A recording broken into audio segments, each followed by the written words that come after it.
one of the reasons why we do this is because it allows us to bring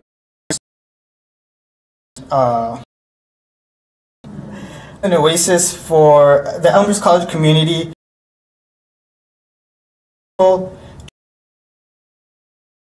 Round of heads up or Uno during a stressful week of finals.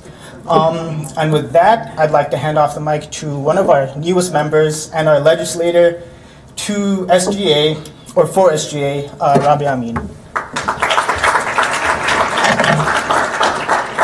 Assalamu alaikum and good evening, everyone. As Obaidullah mentioned, I serve as the MSA legislator here on campus. My job mainly consists of keeping MSA updated with all the current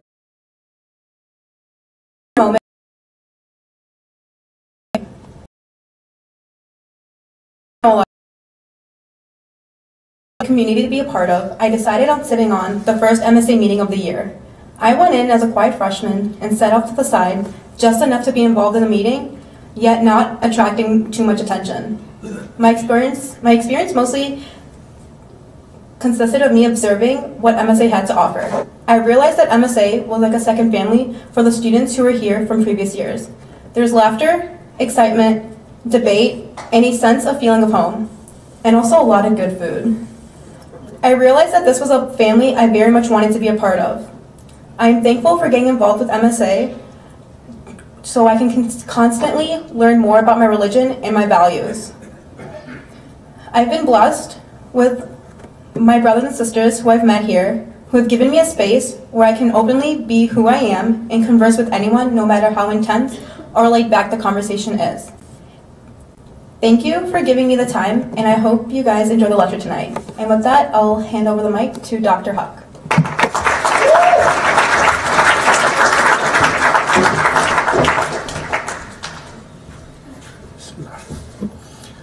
First of all, I add my thank you to all of you for being here this evening.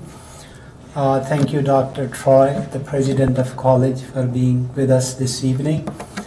I understand he is extremely busy, and you know he is busy because his job is to raise money. So, and you can always help him in that. So I know some of you have been generously supporting Elmhurst College in the past, and I hope others will also add college in their philanthropy, hopefully. We are here today to discuss an important topic with a rising, emerging young scholar, Sayyid Atif Ridwan, who has recently completed his doctorate from University of California, Los Angeles, and he focused on Sharia. Now, Sharia is a foundation of Islamic life for centuries, and it has been the basis on which individual and collective Muslim life operated for many centuries. But with modernity, which has challenged all religions and all traditions, some aspects of Sharia became highly controversial within Muslim societies, also raising suspicion and doubt in the non-Muslim community. And here we have a variety of approaches to Sharia between those who want to maintain medieval Sharia at all cost, and between those who believe that Sharia represents the highest moral and ethical ideals, and it needs to rework some of the medieval laws in the light of the new realities in which we all exist today. Dr. Ridwan has really researched a very difficult issue, that within Sharia, in fact, his focus was the law of punishment, which is one of the most contested issues in the Muslim world. So we are going to benefit from his thought, and his work was under Dr. Khalid Abul Fadl. He is one of the very powerful thinker and very strong modernist thinker in contemporary Islam. And he is without doubt, if not the only one among the 2-3 most important Sharia thinkers in the contemporary time and age in which we are living. We do have an additional treat today, that we have with us Mr. Salman Khurshid, a very famous, renowned figure from India, a politician, a leader of Congress. a lawyer in the Supreme Court of India, an ex-foreign minister of India. And it is not only his political role, but he is in fact a scholar of law and Islamic law.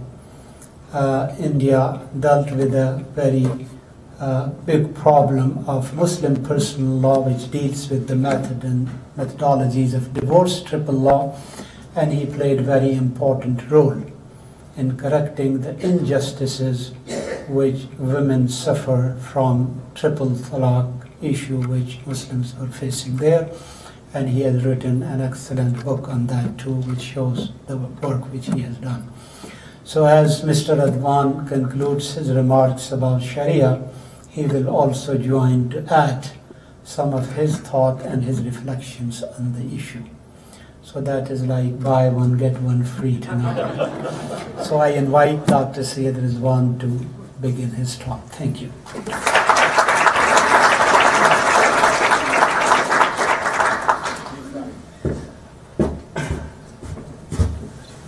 Thank you so much. I'd like to thank Father Scott Matheny and Professor Namul Haq for being such gracious hosts, and also Elmhurst College for hosting, and of course all you guys for taking the time to come today. It has been a regrettable season for the New York Giants, so not only am I glad that they're not playing Monday Night Football, but they had a bye week this week, which made me extra happy.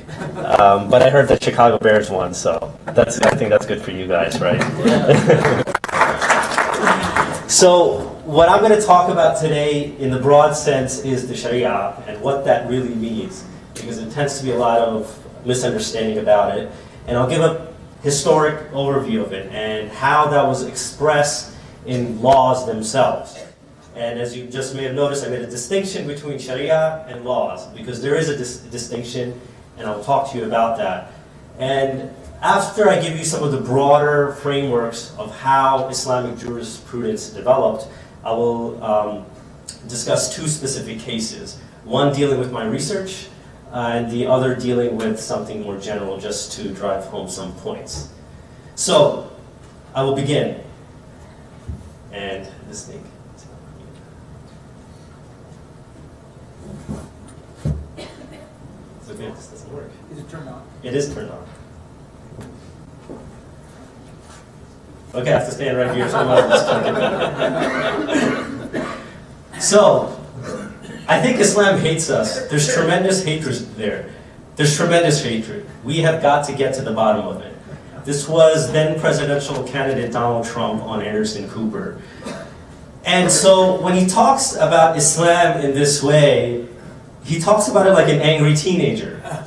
Right? Can you guys see this?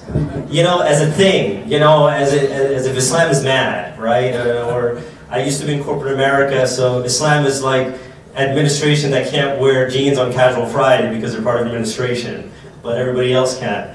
But there are real consequences to what he says. Excuse me. Right? We get things like this here. That there's this idea that never Sharia law in America, or Sharia law threatens America. You know, it's like Sharia, you know, like this bad thing that exists. And that's problematic, right? Because it's, as we'll see, there's a lot more to it than this animus that seems to be suggested by the ways in which these types of comments or these billboards indicate. So what is the Sharia? Okay, I'm just going to drop this because it's not working. So in the Quran, which is the religious text of Muslims, it says, now that we have put you, Muhammad, the messenger or the prophet of Islam, on a clear path, Sharia. So follow it. Do not follow the desires of those who lack true knowledge. This is the only time in the Quran that the term Sharia is used. The only time. And here in another verse, it says, in matters of faith, God has laid down, Shara, for you people, the same commandments as He did for other prophets. So this is another form of the word Sharia. The point I want to get across to you is that it does not mean jurisprudence or laws. That's not the way the term Sharia is being used here. It's used in a much more broader sense. What the Sharia is, and so now you all will know, is that it's a reference to universal and natural laws of goodness, the ideal, the objectively perfect divine truths. They reside with God. And in other words, Muslims believe that the Sharia, in its objective perfectness, is only in the mind of God. And since God is not directly accessible to human beings, neither is the way in which God would think about laws in the general sense. So what human beings interpret, or what they think God may want, is actually referred to as fiqh, F-I-Q-H. That's what the positive laws themselves are. So that's the distinction between the Sharia and Islamic laws themselves. The fiqh, Islamic laws, is a reference to interpretive legal rulings that encompasses a search for the divine will. So it's a search for the divine will. And in other words, it's an interpretation, it's an approximation, and therefore it cannot be synonymous with God's law. It is human law. So here's a little flowchart. So the Sharia, it's the ideal, it's the perfect, it resides with God. Through an interpretive process, and I'll go through what I mean by textual and rational proofs, Muslim legal authorities, jurists, like the way we have jurists on the Supreme Court, Muslim legal authorities, they interpret the Sharia. And those interpretations are actually what are Islamic laws. And Islamic laws are fallible and they're changeable. And so, because it's interpretive, you can have multiple rulings that can all have the same authoritative value. So in Islamic jurisprudence in Sunni Islam, there are 4 legal schools. They use their own methodology and they come to derive laws. And in the Shiites school, there are 3. And so they use their own methodology. And all of them are considered on par with one another. Why? Because there are interpretations of the Sharia. They're not the same thing. Those who have an interest in promoting their own self-interest may say, well, the law that I'm talking about is the Sharia. But according to Islamic history and Islamic jurisprudence, that is in fact not the case. So let me give you an example of a Sharia. We hold these truths to be self-evident, that all men are created equal, that they are endowed by the Creator with certain inalienable rights. That among these are life, liberty, and the pursuit of happiness. So very broad, ideal directives, right? The pursuit of justice, right? The right to life, right? These are all very ideals that we want in something that we want to call our home, right? But in 1776, one white male equaled 3/5 black male for voting, and women couldn't vote. So how does that compare? Where's the ideal and where's the law itself? It was in 1920 that women finally got a chance to vote, or the right to vote. And it was in 1954 that schools were desegregated. So before that, with this ideal, there was segregation in schools, legally. And then it was in 1965 that African Americans could vote.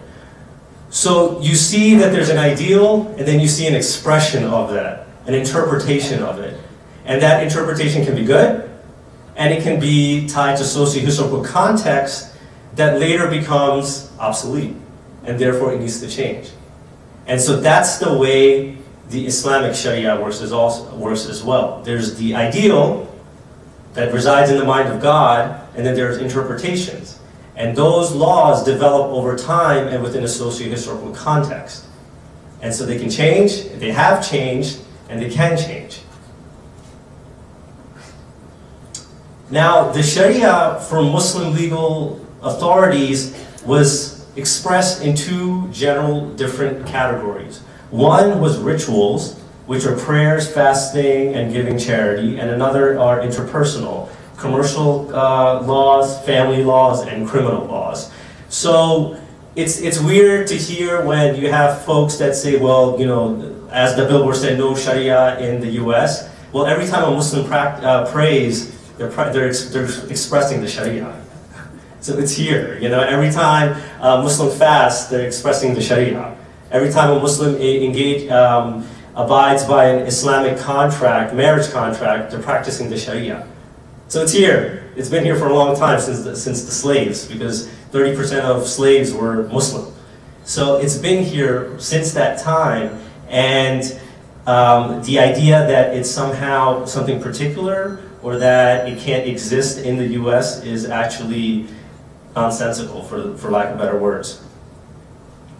Now, what Muslim jurists over time, what they developed about the Sharia and what they understood it to mean, they categorize it into 5 broad categories.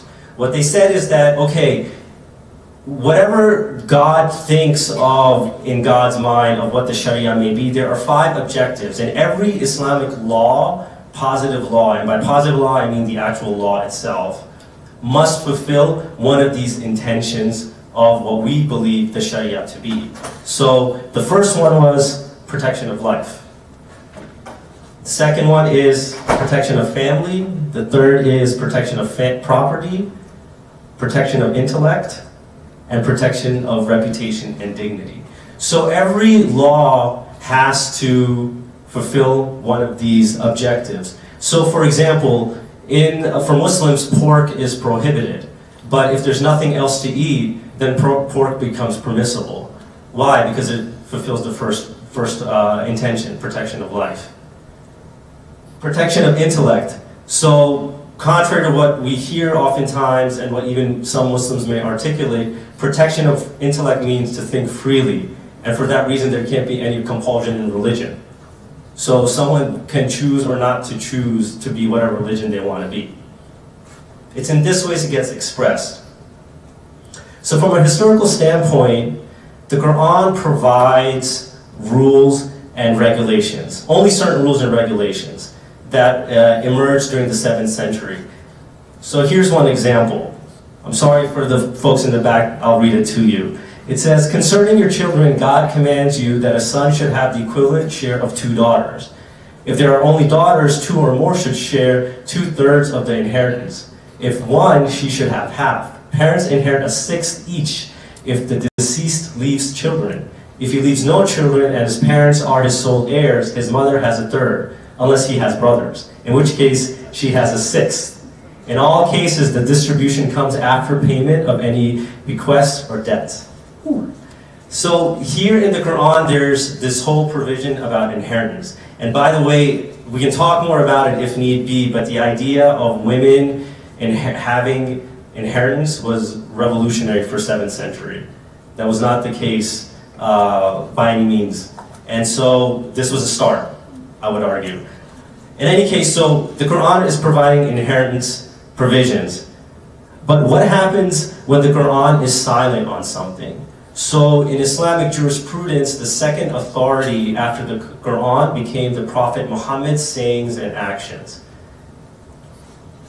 which was called the Sunnah. And so this is an example. The Prophet appointed a 1/6 of inheritable property to a grandmother if no mother is left to inherit before her. So the Quran isn't dealing with this issue. So the Prophet, according to the sources, applied this provision, so that this became the second standard for determining inheritance rights. So the Quran and the Sunnah, the actions and the sayings of the Prophet, came to be known as textual proofs when interpreting the Sharia. So what happens after the Prophet dies? The Muslim community continues to expand.